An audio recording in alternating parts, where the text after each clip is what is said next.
রাধেশ্যাম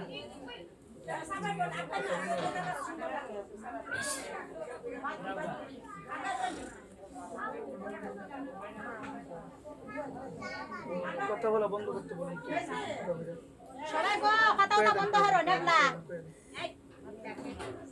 কথা বন্ধ হয়ে গেল জয় রাধেশ্যাম জয় রাধেশ্যাম জয় নিতাই গৌর হরি বল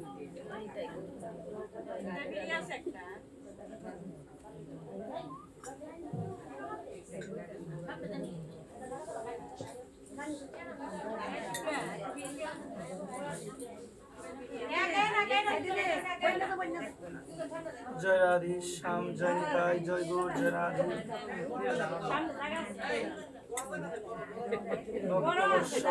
আগরট উপার্জন কাপে দেওয়ার জন্য এই যে অবস্থা সব দেখতে পারো ভক্তবৎসল শ্রী ভগবান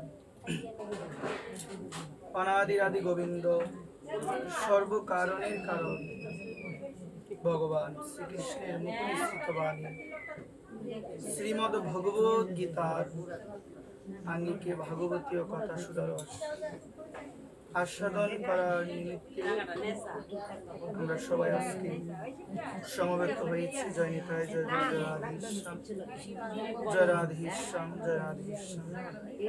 ভগবানের কথায় প্রবেশ করার পূর্বে সর্বপ্রথম সশ্রদ্ধ প্রণাম নিবেদন করছি রাধা গোবিন্দ ভগবানের রাতুল রাঙ্গ শ্রী চরণ কমল। সশ্রদ্ধ প্রণাম নিবেদন করছি পরম পূজ্য শ্রী গুরু মহারাজ প্রভুপাদ শ্রী শ্রী দেবব্রত গোস্বামী মহোদয়ের শ্রী চরণ কমল। সশ্রদ্ধ প্রণাম নিবেদন করছি উপস্থিত সকলে আপন আপন শ্রী গুরুদেবের শ্রী চরণ কমল। সশ্রদ্ধ প্রণাম নিবেদন করছি উপস্থিত সকলের আপন আপন মাতৃদেবী এবং পিতৃদেবের শ্রী চরণ কমল। প্রণাম নিবেদন করছি ভগবানের একান্ত অনুরাগী নিষ্কিঞ্চন শুদ্ধ ভক্তদের শ্রী চরণে, যাদের কৃপা বিনে সঙ্গ বিনে কেউ কখনো আমার ভগবানকে লাভ করতে পারে নাই, সেই সমস্ত গৌর অনুরাগী নিতাই অনুরাগী সুপ্রিয় গৌর ভক্তবৃন্দের শ্রী চরণ কমলে আমি অধম নরাধম শ্রী ব্যাসাসন থেকে অবনত মস্তকে জানাই শতকোটি দণ্ডবোধ। জয় নিতাই গৌর হরি বল। সবাই আজকে আমরা সমবেত হয়েছি শ্রী কার্তিক ব্রতকে কেন্দ্র করে শ্রী গোবিন্দ অঙ্গনে আজকে আমাদের এই ভক্ত মেলার আয়োজন। এই ভক্ত মেলার মধ্যে আজকে যারা আমরা অংশগ্রহণ করেছি সেই সমস্ত সুপ্রিয় গৌর ভক্তবৃন্দের শ্রীচরণে আমি দিন অতিদিন নিবেদন করি জয় নিতাই জয় গৌর জয় রাধেশ্যাম। আজকের এই অপূর্ব রজনী, এই রজনীতে আমাদের সৌভাগ্য হেতু আজকে আমরা ভগবানের সেই মুখ নিঃসৃত বাণী গীতার আঙ্গিকে ভাগবতীয় কথা সুদরস আস্বাদনে আমাদের সৌভাগ্য হয়েছে। জয় নিতাই জয় গৌর জয় রাধেশ্যাম। উপস্থিত আমার মা কৃষ্ণ ভক্ত গৌর অনুরাগী মা, আপনাদের সকলের চরণে আমি অধম এই নিবেদন করব, আমরা আজকের এই ভাগবতীয় কথার আসরে যতটুক সময় আমরা আজকে উপনীত থাকব, আমাদের এই চেষ্টা থাকতে হবে যে আমরা মনোযোগ সহকারে কায়মন বাক্যে শ্রদ্ধাযুক্ত হৃদয়ে আমার প্রাণ গোবিন্দ আমার করুণাময়ী রাধারানীর কথা যেন আমরা মনোযোগ দিয়ে শ্রবণ করতে পারি। জয় নিতাই গৌর হরিবল। জয় জয় শ্রী রাধেশ্যাম, শ্রী রাধেশ্যাম। এই কারণে আমি সর্বপ্রথম যে বিষয়টি দিয়ে আজকের এই ভাগবতীয় কথার আসরে প্রবেশ করব, সেই বিষয়টি হলো মা, এই যে আমাদের এই মহতী অনুষ্ঠানের আয়োজন হয়েছে মা, মন দিয়ে শুনবেন। এই মহতী অনুষ্ঠানের আয়োজনে আপনারা যারা অংশগ্রহণ করেছেন, নিশ্চয়ই আপনাদের সৌভাগ্য রয়েছে, নিশ্চয়ই আপনাদের সুকৃতি রয়েছে। কারণ সুকৃতি ব্যতীত আমার ভগবানের কথা ভাগবতী আসরে, ভক্ত মেলার আসরে সমবেত সবাই হতে পারে না। আজকে আমরা যারা এসেছি মা, মন দিয়ে শুনবেন, যারা আজকে আমরা এই ভাগবতীয় আসরে এসেছি, আমাদের অন্তরে, আমাদের হৃদয়ে এই আকাঙ্ক্ষা থাকা প্রয়োজন। সেই আকাঙ্ক্ষাটি হলো আমরা যেন যৎকিঞ্চিত ভাগবতীয় কথা সুদারস আস্বাদন করে, শ্রবণ করে, আমরা যেন মা একটু নিজেকে, যদি সম্পূর্ণ নাও হয় মা, যেন অন্তত পক্ষে একটু যেন আমরা পরিবর্তনের চেষ্টা করতে পারি। ধর্ম সম্বন্ধে যদি জ্ঞান না থাকে মা, সমাজে বিশৃঙ্খলা সৃষ্টি হবে মা। ধর্ম সম্বন্ধে, শাস্ত্র সম্বন্ধে যদি বিন্দু পরিমাণ জ্ঞান হৃদয়ে না থাকে, সমাজে কুসংস্কার সৃষ্টি হবে, সমাজে বিশৃঙ্খলা সৃষ্টি হবে। এই কারণে ধর্ম তত্ত্বটাকে ভালোভাবে জানা প্রয়োজন। ভালোভাবে যদি তুমি না জানতে পারো, ভালোভাবে যদি সেই ভগবত তত্ত্ব, ধর্মীয় তত্ত্ব যদি তুমি ভালোভাবে উপলব্ধি না করতে পারো, অনুধাবন না করতে পারো, দেখা গেল সমাজের মধ্যে আমাদের ধর্ম নিয়েও, বৈষ্ণবত্ব নিয়েও আমাদের সমাজে একটা বিশৃঙ্খলা সৃষ্টি হবে। উপস্থিত সকল সুপ্রিয় গৌর ভক্তবৃন্দের চরণে এই নিবেদন, যাই করবে জেনে শুনে করার প্রয়োজন। যদি জেনে শুনে না করো তাহলে কিন্তু হবে না। ধর্মটা জানা প্রয়োজন, ধর্মটা জানা প্রয়োজন। যে ধর্মটা আসলে কি? ধর্ম মানে হলো যেটা আমি আমার হৃদয়ে ধারণ করলে আমার মঙ্গল হয়। ধর্মটা মানে হলো যেটা ধারণ করলে আমি পশুত্ব থেকে আমি মানবে পরিণত হতে পারবো। যার ভিতরে ধর্ম নাই সে হলো পশু। কেন? শাস্ত্র বলছেন যে ধর্ম যে ধারণ করতে পারে নাই, ধর্ম যে ধারণ করতে পারে নাই হৃদয়ে, যার অন্তরে মনুষ্যত্ব নাই, যার অন্তরে ধর্মের বিন্দু পরিমাণ জ্ঞান নাই, সেই ব্যক্তি হলো পশুর তুল্য। একবার বলছেন, সেই ব্যক্তি পশুর তুল্য। এই কারণে ধর্মটা ভালোভাবে উপলব্ধি করা প্রয়োজন, ধর্মটা ভালোভাবে জানা প্রয়োজন। যদি শাস্ত্র পড়তে পারো, শাস্ত্র অধ্যয়ন করো। যদি শাস্ত্র না পড়তে পারো, সদ্গুরুদেব, সাধুগুরু বৈষ্ণবের শ্রীমুখ থেকে শ্রবণ করার চেষ্টা করো। সদ্গুরুদেব তোমাকে, সাধুগুরু বৈষ্ণব যেভাবে তোমাকে নির্দেশ করবে, তাদের সেই বাক্যটাকে মন্ত্রের সহিত ধার্য করে সেই বাক্যটাকে পালন করার চেষ্টা করো। একবার সেই বাক্যটা কি করতে হবে? পালন করার চেষ্টা করতে হবে। মন দিয়ে শুনবেন, কারণ দেখা গিয়েছে আমরা মহিমা জানি না যে ভাগবত কথা শ্রবণ করা প্রয়োজন কেন, এই কার্তিক ব্রত পালন করা প্রয়োজন কেন, মন্দির পরিক্রমা করা প্রয়োজন কেন, কেন ধর্ম আদি পালন করা প্রয়োজন, এই তত্ত্বটা আগে হৃদয় মাঝে উপলব্ধিতে আনো, তারপরে ধর্মটা যথাযথভাবে পালন করার চেষ্টা করো। একবার এই অপূর্ব রজনী, আজকের কার্তিক ব্রতের অপূর্ব রজনীতে আমাদের এই আয়োজন হয়েছে, ভক্ত মেলার আয়োজন। আজকে আমরা অংশগ্রহণ করেছি, আমাদের লক্ষ্য একটাই, যৎ কিঞ্চিত ভাগবত কথামৃত যেন আমি হৃদয়ে ধারণ করতে পারি। কেন? বলছেন শাস্ত্র, ভাগবত কথামৃত হলো এমন কথা, যেই কথা আমার এই তপ্ত জীবনকে শান্ত করতে পারে, যেই কথা আমার তপ্ত জীবনকে আমার আলোকিত করতে পারে। এই কারণে একমাত্র আমাদের হৃদয়ে আলোর দিশা তখনই চড়াবে যখন হৃদয়ে আমরা ভাগবত জ্ঞানকে আশ্রয় দিব, যখন হৃদয়ে ভাগবত তত্ত্বটা আমরা উপলব্ধি করার চেষ্টা করব। যখন হৃদয়ে উপলব্ধিতে আসবে যে ভাগবত তত্ত্বটা কি, ভগবত তত্ত্ব কি, যখন এই তত্ত্বটা আমরা জানতে পারবো যে ভগবান কে গো মা, ভগবানকে ডাকতে কেন হবে, ধর্ম কেন করা প্রয়োজন, ভগবান কয়জন, সে কে, এই দামোদর মাস কার প্রীতির জন্য করছি, এই কার্তিক মাসে কি করা প্রয়োজন, এই কার্তিক মাসে আমাদের সর্বদা কিভাবে থাকতে হবে, এই সমস্ত বিধিবিধান রয়েছে আমাদের শাস্ত্রের মধ্যে। একবার প্রেম সে বলুন। শাস্ত্র মানে হলো যেটা আমাদের শাসন করে, যেটা কি করে সবাই বলো, যেটা আমাদের শাসন করে। শাস্ত্র যেটা নিষেধ দিয়েছেন সেটা মানা উচিত, যদি তুমি না মানো সেটা উগ্রতা হবে, সেই উগ্রতা প্রদর্শন করে অন্তিমে তোমার গতি কিন্তু নরকই হবে। এই কারণে শাস্ত্রের বিধান মানা উচিত। গীতার মধ্যে আছে বিধান, আমার ভগবান অনাদিরাদি গোবিন্দ সর্বকারণের কারণ ভগবান শ্রীকৃষ্ণ, তিনি শ্রীমদ ভগবত গীতার ষোড়শ অধ্যায়, যে অধ্যায়ের নাম হলো দৈবাসুর সম্পদ বিভাগ যুগ, এই বিভাগ যুগের 24 নং শ্লোকে ভগবান বলছেন কোনটা করা উচিত কোনটা করা উচিত নয়, সেটার প্রমাণ হলো শাস্ত্র। শাস্ত্র জানিয়ে দিবে তোমার জীবনে কি করা উচিত, তোমার জীবনে কি করা উচিত না।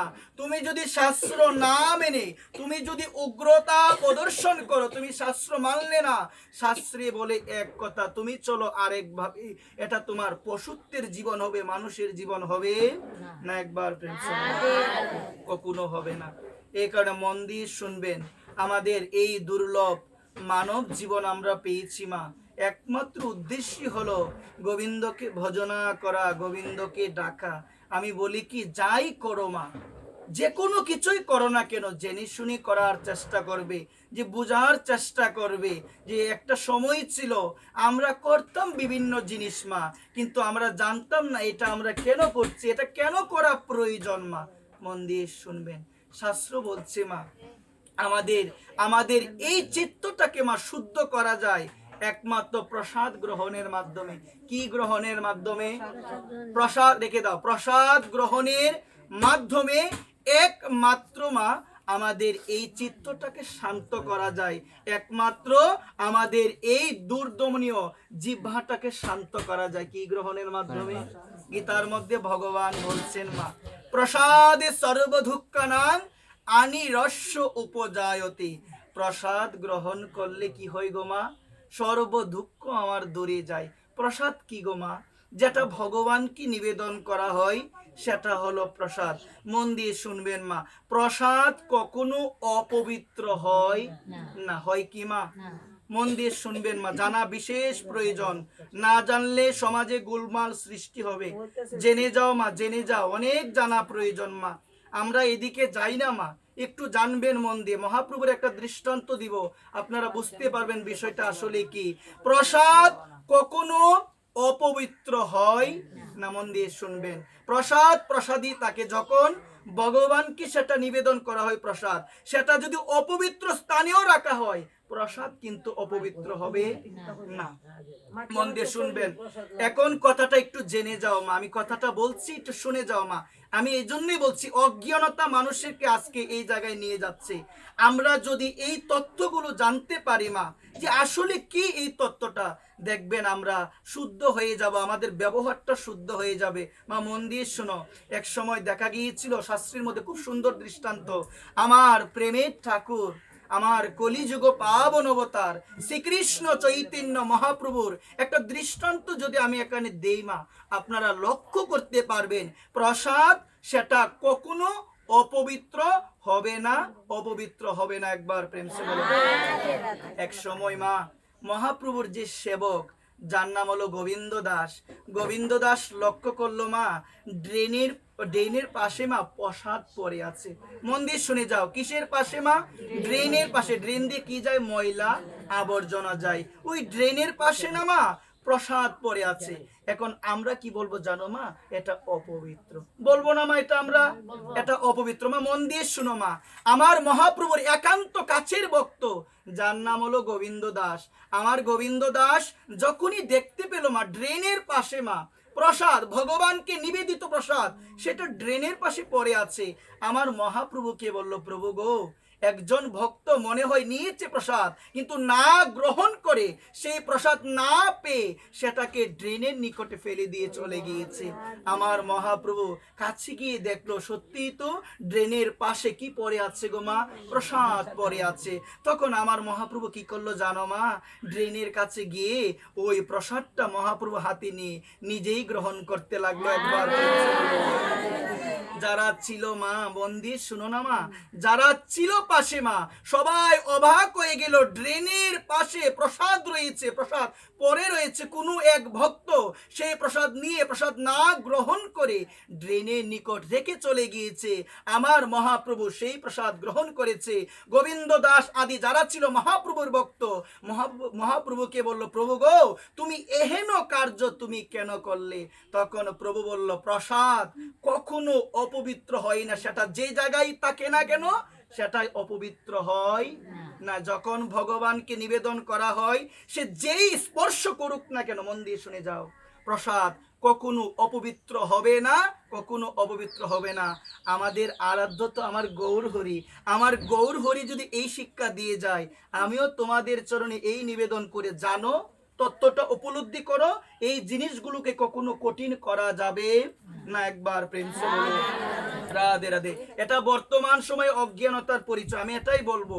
এটা অজ্ঞানতা। অজ্ঞানতা মানে কি? আমরা জানি না। আমরা যদি জানতাম এগুলো করতাম না। চোয়া দোয়া এগুলোর মধ্যে কোনো ধর্ম নাই। এগুলোর মধ্যে যে আমি তোমাকে স্পর্শ করলাম, তুমি অপবিত্র হয়ে গেলে, এটার মধ্যে ধর্ম নাই।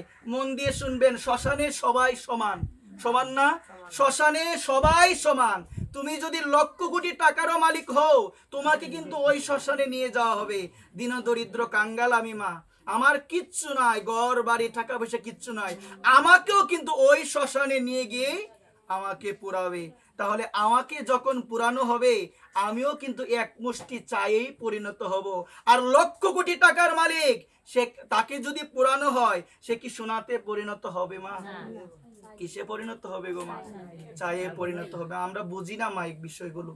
সবাই সমান মা পৃথিবীতে। আমরা এই ভেদ জ্ঞান নাই, উঁচু নিচু ভেদ জ্ঞান নাই, সবাই সমান। মন দিয়ে শুনো মা, সবার ভিতরে একজন আছে মা।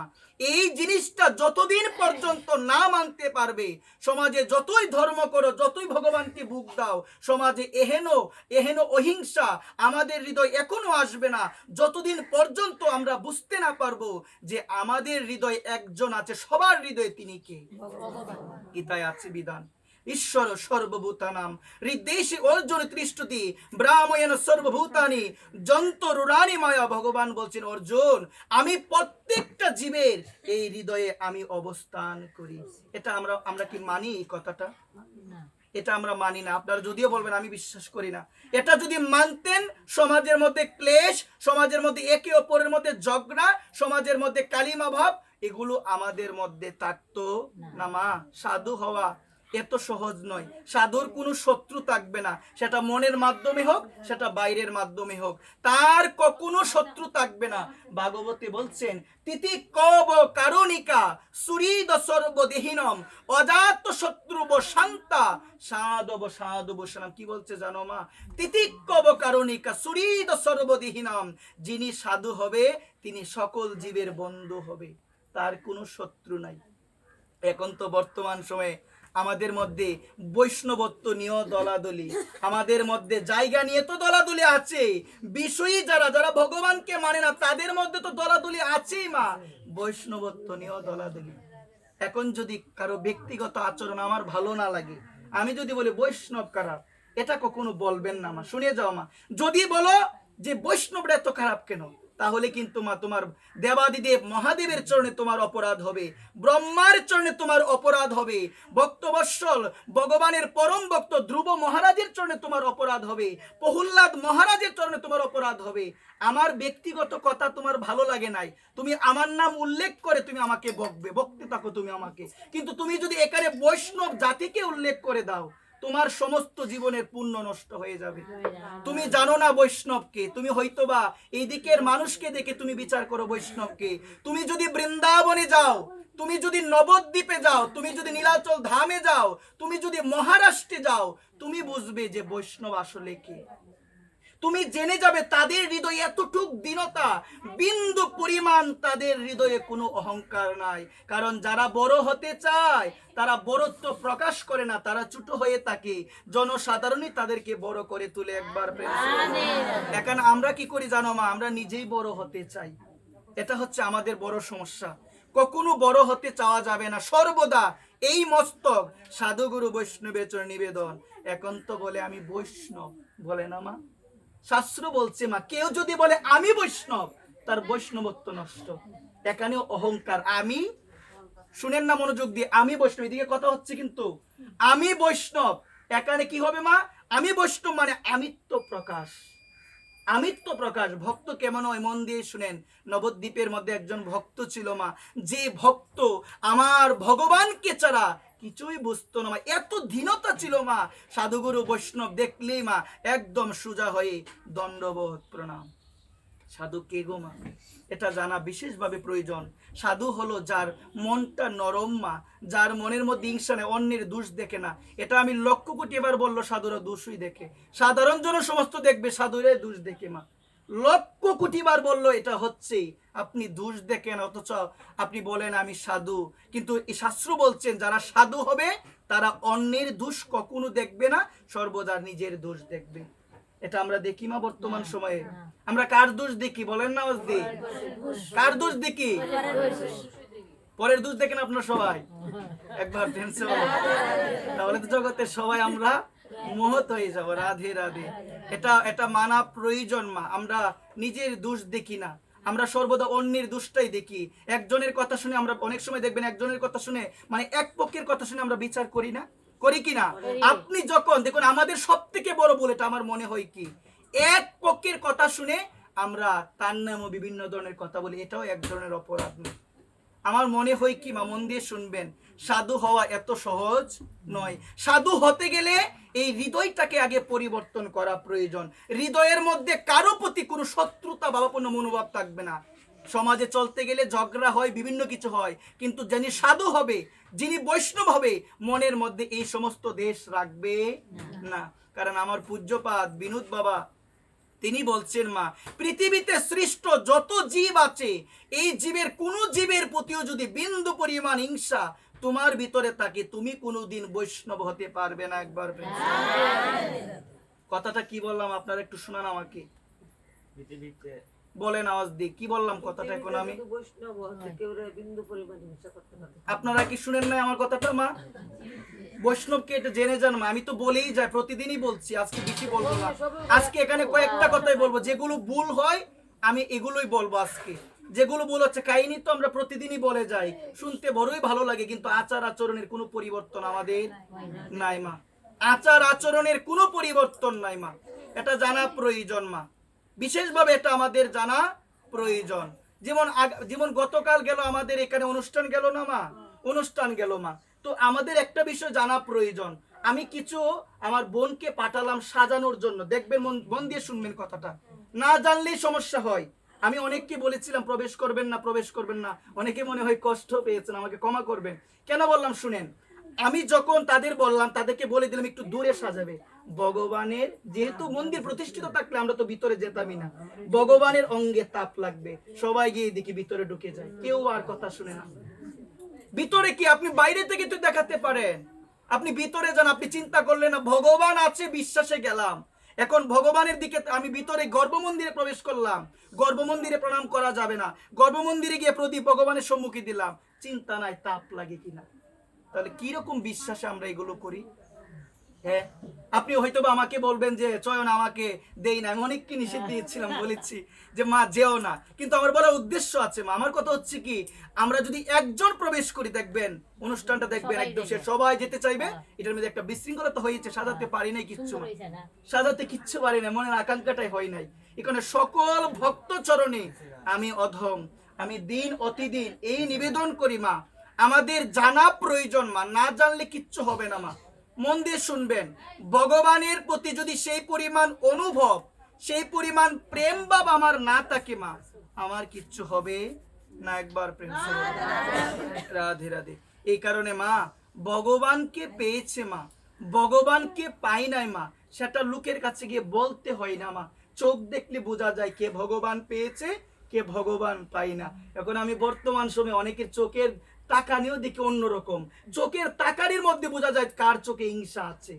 তার চোখ কিন্তু এমন একটা জিনিস যেটার মধ্যে থাকালে বোঝা যায় তার মনোভাব কেমন, তার দৃষ্টিভঙ্গি কেমন, সে ভগবানকে পেয়েছে কিনা বা তার হিংসা আছে কিনা কারো প্রতি। এটা কিন্তু চোখ দেখলে বোঝা যায়। কি দেখলে বোঝা যায়? চোখ দেখলে বোঝা যায় অনেকের। মন দিয়ে শুনবেন তো, কে আমার ভগবানকে পেয়েছে, কে আমার ভগবানকে পাই নাই, লোকের কাছে গিয়ে বলতে হবে না গো ভগবান আমাকে দেখা দিয়েছে, বলতে হবে না। তোমার চোখ দেখলে বুঝে যাবে যে ওই ব্যক্তিটা আমার গৌরাঙ্গ মহাপ্রভুকে লাভ করেছে, ওই ব্যক্তিটা আমার নিতাই চাঁদকে লাভ করেছে। কেন? তার নয়নে সর্বদা একজনের নামে জল, তিনি হলো আমার করুণাময় নিতাই চাঁদ। একবার প্রেম সে সর্বদা জল থাকবে।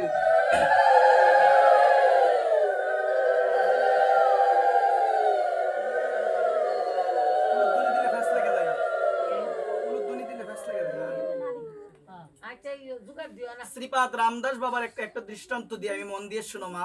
শ্রীপাদ রামদাস বাবা বৃন্দাবনের রাধাকুণ্ডের সমাধির পাশে তিনি বসে বসে বলতেন, এখনো আমার গৌর পাওয়া হলো না রে, আমার নিতাই পাওয়া হলো না। তিনি দুই হাত প্রসারিত করে বলতেন, আমার রামদাস বাবা, আমার গৌর পাওয়া হলো না রে, আমার নিতাই পাওয়া হলো না। তো এই কথাটা মন দিয়ে শুনবেন। একদিন এক ভক্ত আমার শ্রীপাদ রামদাস বাবাকে বললেন, বাবা তুমি যে বলো বাবা গৌর পাওয়া হলো না রে, নিতাই পাওয়া হলো না, বাবা তুমি কি গৌরকে পাও নাই? বাবা তুমি কি নিতাইকে পাও নাই? তখন বাবা খুব সুন্দরভাবে একটা উত্তর দিয়েছিল, মন দিয়ে শুনবেন। তখন আমার শ্রীপাদ রামদাস বাবা করজোর করে, ভক্তের স্বভাব, ভক্ত সর্বদা দীনতা নিয়ে থাকবে, সর্বদা এই মস্তক সাধুগুরু বৈষ্ণবের চরণে এভাবে নত করে রাখবে। আমাকে লোকে বলবে নানা কথা, সহ্য করতে হবে। মনে রাখবেন, আমার পরম পূজ্যপাদ শ্রী বিনোদ বিহারী দাস বাবাজি মহারাজ, বৃন্দাবনের মুকুটমণি, বৃন্দাবনের মুকুটমণি, বৃন্দাবনের বিভূতি, আমার বাবা মহারাজ একটা বাণীতে বলেছেন, যদি ভগবানকে প্রাপ্তি করা তোমার জীবনের একমাত্র উদ্দেশ্য হয়, মন দিয়ে শুনেন, ভগবত প্রাপ্তি মানে ভগবানকে লাভ করা যদি তোমার জীবনের একমাত্র উদ্দেশ্য হয়, অন্যের দেওয়া গালিকেও তোমার আশীর্বাদ বলে মনে হবে। একবার অন্যের দেওয়া গালিকে, এখন তো কেউ যদি আমায় কিছু বলে আমার আর সহ্য হয় না, এত বড় কথাটা আমাকে বললো, অনেক সময় মনে হয় না এরকম? যখনই এইরকম ভাব আসে তখনই বাবার কথাগুলো মনে পড়ে যে আমরা তো এত দূরে যেতে পারি নাই বাবা।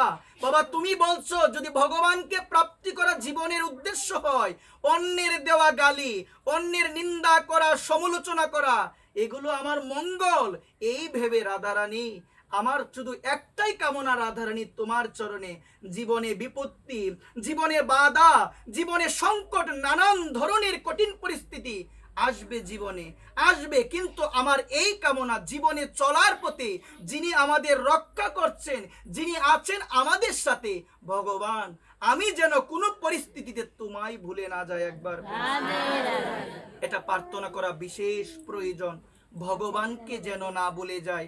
দেখা গিয়েছে এই সংসারের ক্ষেত্রে নানান ধরনের বাধা, কঠিন পরিস্থিতি জীবনে আসবে, কিন্তু মন দিয়ে শুনবেন, বিপদে সম্পদে, মন দিয়ে শুনবেন, বিপদে সম্পদে রাখিবে যে পদে, সেই পদ কেন তুমি ভাবো না। তুমি মনে রাখো কে তোমাকে কবে কি কথা বলল, সেটা তুমি মনে রাখো। কিন্তু বলছেন শাস্ত্র, কে তোমাকে কবে কি কথা কহিবে, সেই কথা ভাবিলে আর কি চলে মা। বিপদে সম্পদে রাখিবে যে পদে, সেই পদ কেন তুমি ভাবো না।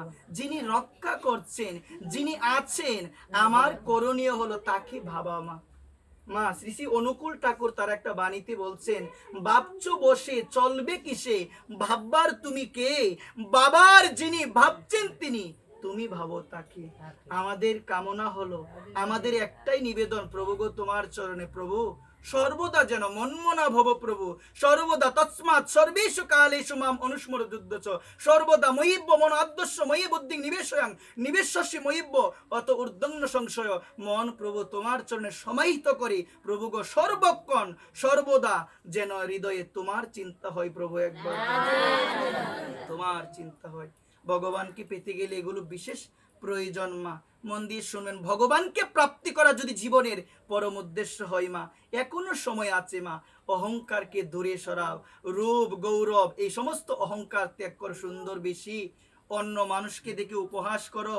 সেদিন একটা প্রসঙ্গে বলেছিলাম, কখনো রূপ নিয়ে অহংকার করবেন না। রূপ দেওয়ার মালিক হলো একজন, তিনি কে? যদি মা রূপ নিয়ে অনেকে বলে ওর ফেস কাটিং ভালো না গো, অনেক বলে না মা, রূপ নিয়ে কত অহংকার করে, কত কিছু করে, তুচ্ছ তাচ্ছিল্য করে। মন দিয়ে শুনবেন, যে ব্যক্তি রূপ নিয়ে অহংকার করে, শাস্ত্র বলছেন পরবর্তী জন্মে তাকে সর্পকুলে জন্মগ্রহণ করতে হয়। একবার জেনে যাও, এগুলো কখনো করা প্রয়োজন নয়।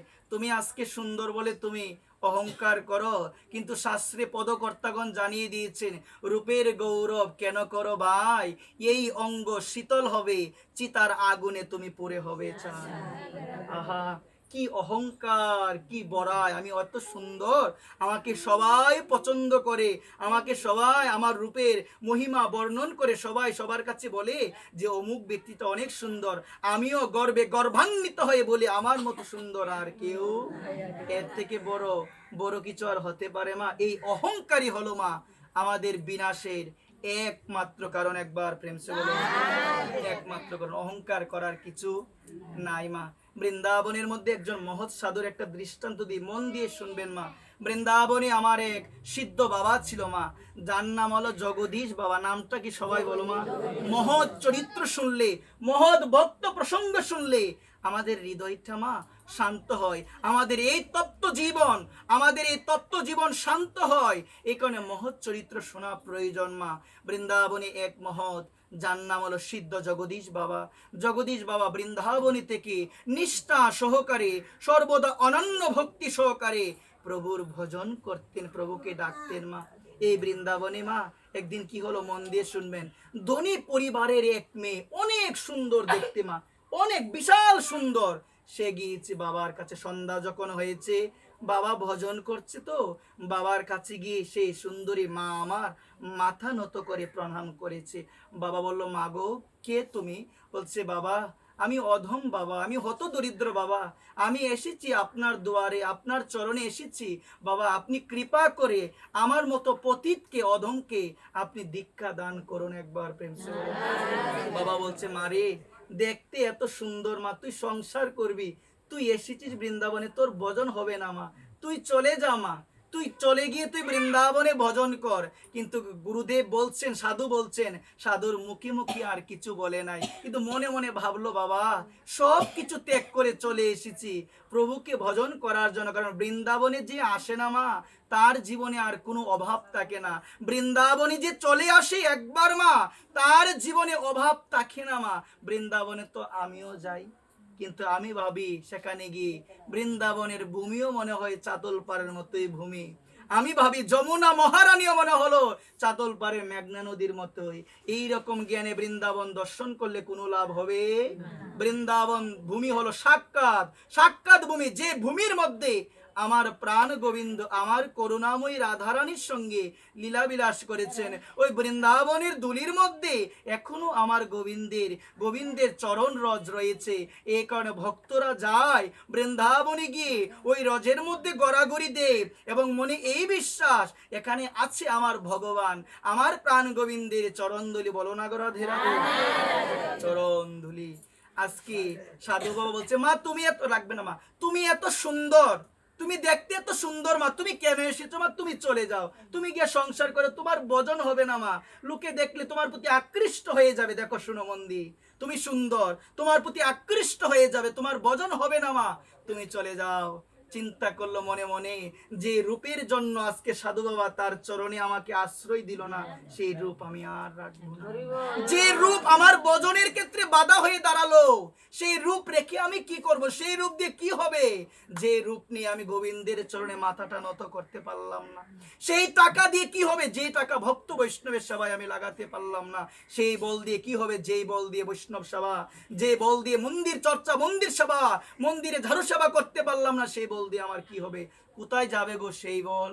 তুমি তো কত বলশালী, তুমি একজনের সঙ্গে কথা বলতে গেলে একবার ভাবো না যে তার সঙ্গে যে কথা বলছি সে তো কষ্ট পেতে পারে, তুমি ভাবো টাকাও বেশি, গায়ের বলও বেশি, কেউ পারবে না। কিন্তু সেদিন বলটা কোথায় যাবে? শ্মশানে যেতে পারবে না হেঁটে হেঁটে, অন্যের স্কন্ধে, অন্যের কাঁধে চেপে তোমাকে নিয়ে যাবে শ্মশানে। সেদিন কি তুমি যেতে পারবে? সেদিন তো তুমি যেতে পারবে না। মাঝখানের এই জায়গাটা ভুলে গেলে ভগবানকে, ভগবানের দাস ভুলে গেলে, ওই দাসত্ব বৃত্তিটা ভুলে গিয়ে নিজেকেই ভাবছো প্রভু। এই জন্য সংসারে আমাদের এহেন কষ্ট। একবার প্রেম সে হলো মা, যে জিনিসটা বজনে বাধা হয় মা, ধ্যান দিয়ে শুনবেন মা, সেই জিনিসটা ত্যাগ করা জীবনে প্রয়োজন। সেটা ছেলে হোক, সেটা মেয়ে হোক, যাই হোক, কঠিন কথা কিন্তু এটা। যে জিনিসটা বজনে বাধা হয়, এত সহজ নয় বজনটা মা। হয়তো বা আমি ভাবি, আরে আমি তো অনেক কিছু করি মা, আমার কিছু হয় না মা। যে জিনিসটা আমার বজনে বাধা হবে, নারদ মুনির জীবনে বাধা হয়েছিল। নারদ মুনি তার পূর্ব জীবন বলতে গিয়ে তিনি বলেছিলেন যে আমি ছিলাম দাসী পুত্র। তিনি বেদব্যাসকে বলেছিলেন যে আমি ছিলাম দাসী পুত্র, আমার মা অন্যের ঘরে ঘরে কাজ করত।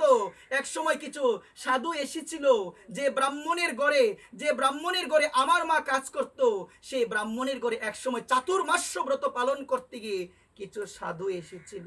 আমি না সাধুর সঙ্গ করতে করতে আমার মন পরিবর্তন হয়ে গেল। আস্তে আস্তে যখন মন পরিবর্তন হলো, তখন সাধুদের আদেশ পালন করতে লাগলাম। সাধুরা বললো ফুল চয়ন করে এনো, সাধুরা বললো এটা করো এটা করো, আমি এটা করলাম। আস্তে আস্তে আমার ভক্তি কিভাবে বাড়ে বেদব্যাস তুমি শোনো। তারপরে যখন আমাকে তারা উচ্ছিষ্ট প্রসাদ দিল, তখন আমার মধ্যে কৃষ্ণ ভক্তি আসলো। আমার মনে হলো কি এই সংসারে আমার আর থাকা যাবে না। যখন সাধুরা চলে যাবে, চাতুর্মাস্য শেষ, আমার মনে এত কষ্ট এসেছে, আমি কিভাবে থাকবো আপনাদের ছেড়ে, আমি কিভাবে থাকবো? তখন চলে যেতে চাইলো, কিন্তু তারা বললো যতদিন তোমার মা আছে ততদিন তুমি সংসারে থাকো। যেদিন তোমার মা চলে যাবে, তোমার মায়ের অন্ত্যেষ্টি ক্রিয়া করে, শ্রাদ্ধ কর্ম করে তুমি চলে যাও সেই সাধনের পথে। একবার শুনে যাও। নারদ মুনির মনে তখন একটা আকাঙ্ক্ষা, মা যতদিন আছে থাকবো সংসারে, কিন্তু যেদিন মা আর থাকবে না, মন দিয়ে শুনেন, কথা বলবেন না কেউ, সেদিন আমি সব কিছু ত্যাগ করে চলে যাব প্রভুকে ভজন করার জন্য, প্রভুকে ডাকার জন্য। ভজনের পথে যেটা বাধা হয়ে দাঁড়াবে, মনে রাখবেন সেটাকে ত্যাগ করা প্রয়োজন। আজকে আমার মাকে বলল, মা তুমি এত সুন্দর মা, সবাই তোমার প্রতি আকৃষ্ট হয়ে যাবে মা, তোমাকে দেখে সবাই কামায়িত হয়ে যাবে মা, তোমার ভজন হবে না। চিন্তা করলো আজকে এই সৌন্দর্যের জন্য, এই রূপের জন্য আমাকে সাধু মশাই আশ্রয় দেয় নাই, গুরুদেব আশ্রয় দেয় নাই, চলে গেল মা। চলে যাওয়ার পরে একটু দূরে গেল সাধুর আশ্রম থেকে, দূরে যাওয়ার পরে নিজের অঙ্গটাকে ঢেকে রাখে, কাউকে দেখায় না মুখ, নিজের সমস্ত অঙ্গকে ডেকে রাখে। মায়েদের চরণে এই নিবেদন পাঠে বসলে মা, একদিন বলছিলাম আমি, এভাবে কাপড়টা দেওয়া প্রয়োজন। অনেকে বলতে পারেন যে গরম লাগে, এই লাগে সেই লাগে, কিন্তু এটা দেওয়া প্রয়োজন বিশেষভাবে মা। মন দিয়ে শুনবেন, শালীনতা বজায় রেখে আমাদের ধর্ম করা প্রয়োজন। বর্তমান সময়ে বৌরাই দে, আমরা বলি আমরা বুড়ো হয়ে গেছি, আমরা কি আর দিব? এখানে বৃদ্ধ, এখানে ইয়াং, কোনো বিচার নাই, এখানে সবাইকে দেওয়া প্রয়োজন। আমি এই এলাকার মেয়ে, আমাকে কি দিতে হবে? আরে বাবা, এই জন্য নয় তো, যার যার শালীনতা, যার যার শালীনতা যার যার বজায় রাখতে হবে। ওই শালীনতার মধ্যে ধর্ম আছে, যার শালীনতা নাই তার মধ্যে ধর্ম আবার কিসের? জানা প্রয়োজন বিশেষভাবে, এটা বিশেষভাবে জানা প্রয়োজন। সকল ভক্তচরণে এই নিবেদন, আপনারা অনেকেই জানেন আবার অনেকে এদিকে জান না, একটু মন দিয়ে শুনবেন। শালীনতাটাই ধর্ম। আজকে সেই মা তার সমস্ত অঙ্গ তিনি ঢেকে রাখে মা, সমস্ত অঙ্গ। আগের দিনে থাকতো, আমি আমার ঠাম্মার জীবনে একটা জিনিস দেখতে পেয়েছিলাম। আমার ঠাম্মা সবসময় কিন্তু ঘর থেকে বের হলে মাথার মধ্যে কাপড় দিত। আমি লক্ষ্য করে দেখতাম, এত এত এত বৃদ্ধ হয়ে গিয়েছে, 80 বছর প্রায় হয়ে গিয়েছে, তিনি যখন বের হতো, বা আমাদের পাশে একজন আছে, নাম উল্লেখ করবো না, ওই বাবাও যখন ঘর থেকে বের হতো তিনি কাপড় দিত মাথার মধ্যে। আমি বলছিলাম একদিন যে ঠাকুরমাকে যে কাপড় দেবে কেন, বলছে না আমার দেবর লাগে তো ওর সামনে যাবো, এই কারণে আমি এভাবে কাপড়টা দিই। মন দিয়ে শুনবেন, ধ্যান দিয়ে শুনবেন কথাগুলো। আগের দিনের শালীনতা ছিল মা, এখন আর এগুলো নাই। এখন আর কোনো বইয়ের জীবনে এগুলো নাই, মন দিয়ে শুনবেন মা, এখন এগুলো না। আগের দিনে পর পুরুষ ঘরে আসলে কি করতো জানো মা, সেই নারীটা সামনেই থাকতো না, সামনে থাকতো না। আমার পূজ্য বাবা বিনোদ বিহারী দাস বাবাজি মহারাজ, মন দিয়ে শুনবেন, বিনোদ বাবা বলছেন ভক্তিটা কিরকম জানো, ভক্তি হলো নববধূর মতো। যেমন ঘরের মধ্যে পর পুরুষ প্রবেশ করলে এই নববধূটা দূরে চলে যায়, লুকিয়ে যায়, ঠিক সেই রকম আমাদের জীবনে পর পুরুষ হলো অহংকার। যখন হৃদয়ে অহংকার আসে, যে কোনো কারণে মা, যখনই আসবে অহংকার, আমাদের হৃদয় থেকে ভক্তি দূরে চলে যাবে একবার। সেটা জ্ঞান হোক, সেটা টাকা হোক, সেটা যাই হোক না কেন মা, শুনো মা, ভালোভাবে শুনে যাও, জীবন আর বেশি দিন নাই মা। তোমরা হয়তো বা অনেকে বলে মরার পর কি হবে আমি তো জানি না মা, সব জানবে মা, এত সহজ নয় জীবনটা মা। শাস্ত্র যেটা বলে একটু বিশ্বাস করো মা। আমি তোমাদের সন্তান হিসেবে নিবেদন করছি, আমি তেমন কিছু জানি না, আমার সাধন নাই ভজন নাই, কিন্তু উপলব্ধিতে এসেছে আমার, নিন্দা করা ভালো নয় মা।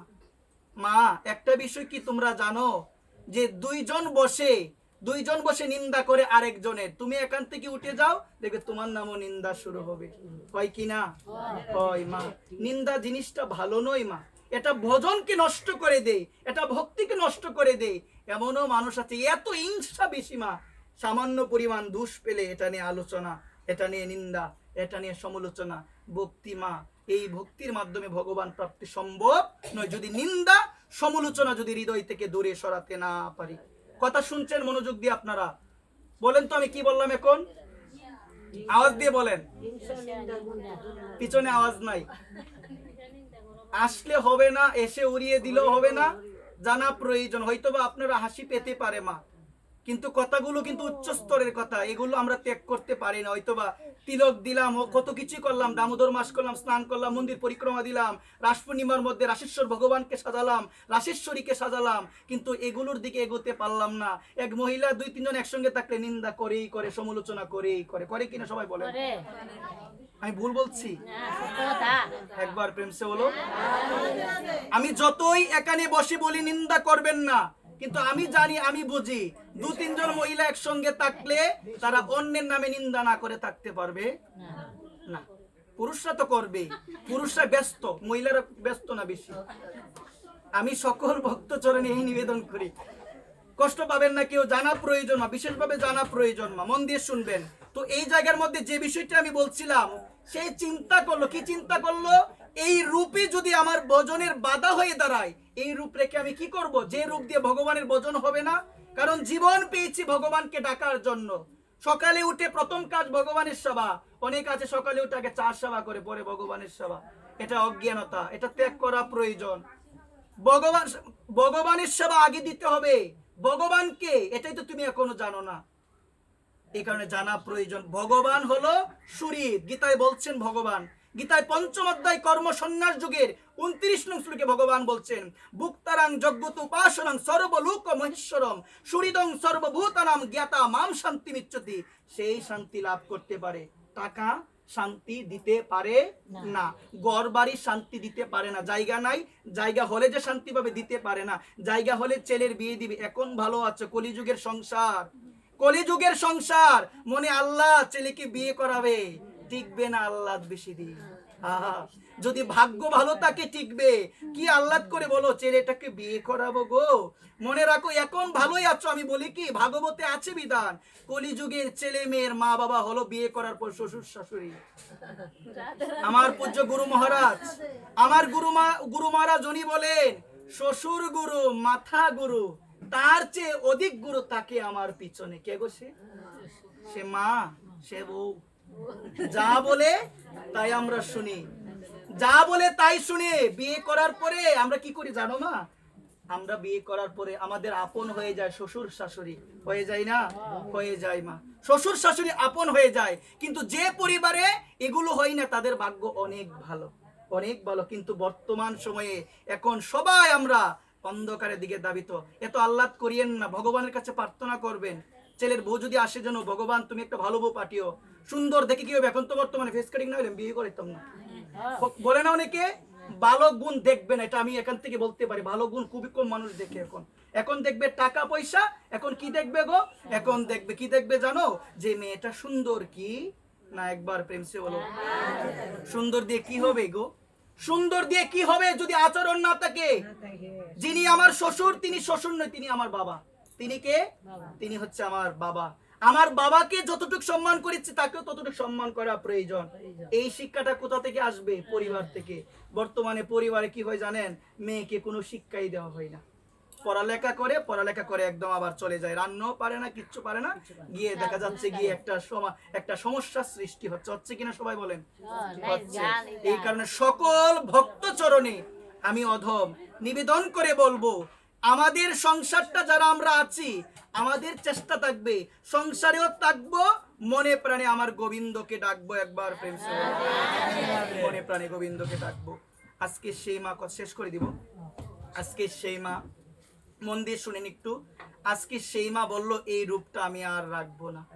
এই রূপটা কি করব গো, আমি আর রাখবো না। মা একটা লোহাকে গরম করলো, মন দিয়ে শুনেন মা, একটা লোহাকে গরম করলো। লোহাকে গরম করার পর ওই তপ্ত লোহাটা মা নিজের শরীরে একটু একটু করে স্পর্শ করিয়ে 1 মাসে সমস্ত অঙ্গকে ফুরিয়ে ফেলেছে। একবার আমি বলছি সহজে, আপনারা শুনছেন সহজে, এই ত্যাগ এত সহজে কেউ করতে পারবে না। সামান্য ত্যাগ করতে পারলাম না দামোদর মাসে, এত বড় ত্যাগ করা সম্ভব? এত আচার, এত অনুষ্ঠান আপনি আমাকে বলেন শোনান, এত আচার এত নিয়ম আপনি বলেন করেন। আমার একটা বিষয় সেদিন মাথায় এসেছিল, যে আমরা এত নিয়ম করলাম মা, আমরা যারা আমিষ বুঝি আছি, আমাদের একটা দন্ত দাবন করার ব্রাশ আছে না, কয়জন পরিবর্তন করেছিলেন? অনেকেই করেন নাই, অনেকেই করেন নাই। আপনি দামোদর মাস করেন, কিন্তু আগে যে ব্রাশটা ছিল দন্ত দাবন করতেন, এটাই আছে কিনা? এত নিয়ম অনেকের আছে, এত নিয়ম আপনি করেন, কিন্তু এটা আপনি করলেন না। এখানে মন দিয়ে একটু শুনে যাও, আমরা এত ত্যাগ করতে পারবো না। আমাদের জন্য বলছে, কথা বলো না, আমাদের জন্য বলছে দামোদর মাসে ত্যাগ করা প্রয়োজন, সবজি আদি ত্যাগ করা প্রয়োজন। প্রশ্ন, বাকি মাসে খাওয়া যায়, এই মাসে খাওয়া যাবে না কেন? কি গো প্রশ্ন করে না? আওয়াজ নাই দি সবার। এই দামোদর মাসের মধ্যে পটল, সিম, বেগুন, ঝিঙ্গা, মূলা এগুলো খাওয়া যাবে না কেন? আমাদের প্রশ্ন করা হয়, বাকি মাসে খাওয়া যায়, এই মাসে খাওয়া যাবে না কেন? দেন পূর্বক শুনে যাও কেন খাওয়া যাবে না। আমরা সবসময় অন্ন গ্রহণ করি না মা, করি কি না? আওয়াজ নাই দিয়ে সবসময় কি গ্রহণ করি? আমরা একাদশীর দিন অন্ন কেন গ্রহণ করি না? কেন করি না? কারণ একাদশীর দিন অন্নের মধ্যে পাপ পুরুষ অবস্থান করে, এই কারণে আমরা করি না। মন দিয়ে শুনেন, আমরা সব সময় অন্ন গ্রহণ করি, কিন্তু সব সময় অন্নের মধ্যে পাপ পুরুষ আশ্রয় নেই না। একমাত্র কোন দিন? একাদশীর দিন। একাদশীর দিন পাপ পুরুষ অন্নের মধ্যে অংশ গ্রহণ করে বিদায়, ওই দিন যে ব্যক্তি, যে মা, যে পুরুষ, যে ছেলে অন্ন গ্রহণ করবে, তার সমস্ত অঙ্গের মধ্যে পাপ পুরুষ অবস্থান করবে। একবার এই জন্য গ্রহণ। ঠিক সেই রকম মা, অন্যান্য মাসের মধ্যে যে সবজিগুলো গ্রহণ করা যায়, এই সবজিগুলো এই মাসে গ্রহণ করা যায় না, কারণ চাতুর্মাসে 4 বর্জন। শ্রাবণে শাক খাওয়া যায় না, কার্তিক মাসে বরবটি, সিম আদি, দুধ খাওয়া যায় না, তারপরে দই খাওয়া যায় না, বিভিন্ন মাসে। মন দিয়ে শুনবেন, খাওয়া যায় না কেন মা? মেডিকেল সায়েন্সে প্রমাণিত আছে মা, শাস্ত্র বলছেন, মেডিকেল সায়েন্সও বলছেন, শ্রাবণ মাসে শাক খেলে শরীরের মধ্যে বিভিন্ন রোগ বৃদ্ধি হয়, এই কারণে নিষেধ দিয়েছে, শাস্ত্রের সঙ্গে একদম কানেক্টেড। মন দিয়ে শুনবেন। তাহলে কার্তিক মাসের মধ্যে বরবটি, সিম, মূলা, ঝিঙ্গা এগুলো খাওয়া যাবে না কেন? প্রশ্ন। শাস্ত্র বলছেন ওই কার্তিক মাসের মধ্যে ওই পাপ পুরুষ আশ্রয় নেই এই সবজির মধ্যে, এই কারণে বলছেন দামোদর মাসে, কার্তিক মাসে এই সবজিগুলো পরিত্যাগ করতে হবে। যারা পরিত্যাগ করবে না, 1 কল্পকাল তাদের নরকে বাস করতে হবে। একবার শাস্ত্রের বিধান আপনি শুনলেন কি শুনলেন? যে দামোদর মাস করা প্রয়োজন। শাস্ত্র থেকে তো শুনলেন, শাস্ত্র তো এটাও আছে কিভাবে পালন করতে হবে। আপনারা প্রশ্ন করেন, কেন খাওয়া যেত না? সবজি তো খাওয়া যাবে না কেন? আরে বাবা, অনেক সময় যুক্তি দিয়ে বোঝা যায় না ভাবের বিষয়। অনেকে বলে যে এগুলো খাওয়া যাবে না কেন, এটা তো সবজি। অনেকে বলে যে মসুর ডাল খাওয়া যাবে না কেন, অনেকে বলে পেঁয়াজ খাওয়া যাবে না কেন। আরে বাবা, কিছু কিছু বিষয় আছে, এটা জানার প্রয়োজন মা। এটা জানতে গেলে যুক্তি দিয়ে বোঝা যাবে না। কিছু কিছু ক্ষেত্রে ভাবের বিষয় আছে, ভাবের কথা যুক্তি দিয়ে বোঝা যায় না, ভক্তি দিয়ে বোঝা যায়। একবার প্রেম সে বলো, এখন এটা জানা প্রয়োজন। এই সময় কথা পরে বলো, এই সময় পাপ পুরুষ অবস্থান করে বিদায়, রজগুণ তমগুণ মূলা সিম এগুলোর মধ্যে অবস্থান করে বিদায় এগুলো গ্রহণ করা যাবে না। অনেকের ঘরের মধ্যে কার্তিক মাস করে, ঠিক আছে, মূলো, সিম, জিঙ্গা থেকে শুরু করে বরবটি, বরবটি অনেকে খায় না, তারপরে বেগুন আদি, বেগুনও অনেকে খায় না, অনেকে আবার পায়ও। এগুলো পটল আদি যা আছে অনেকে কিন্তু গ্রহণ করছে। কখন যে করছে না এমন নয়, করছে। তুমি নিজের মন মতে চলো, এটা তোমার বিষয়। এই কারণে সকল ভক্ত চরণে আমি অধম, আমি এই মন দিয়ে শুনেন, কথা বলো না, মন দিয়ে শুনেন, আমি অধম নরাধম। এই জন্য বলছি যে কার্তিক মাসে গ্রহণ কেন করা যাবে না, কারণ ওই সময় রজ এবং তমগুণ প্রবেশ করে বিদায়, এই কারণে ওই দিন গ্রহণ করা যাবে না, গ্রহণ করা যাবে না। একবার প্রেম সে বলো, জয় রাধে শ্যাম, জয় নিতাই, জয় গৌর, জয় রাধে। ভগবানের কথা এখানে বিশ্রাম দিব। বিশ্রাম দেওয়ার পূর্বে সকল গৌর অনুরাগী, নিতাই অনুরাগী, সুপ্রিয় গৌর ভক্তবৃন্দের শ্রীচরণে আমি অধম নরাধম শ্রী ব্যাসাসন থেকে অবনত মস্তকে দণ্ডবত প্রণাম নিবেদন করছি। জয় রাধেশ্যাম, জয় রাধেশ্যাম। পাঠের মধ্যে অসংখ্য ভুল ত্রুটি হয়েছে। যদি আমার কোনো মা আমার কোনো কথাতে আপনারা কষ্ট পেয়ে থাকে, নিজ সন্তান মনে করে ক্ষমা করে দিবেন। জয় রাধেশ্যাম, জয় নিতাই, জয় গৌর, জয় রাধেশ্যাম। ও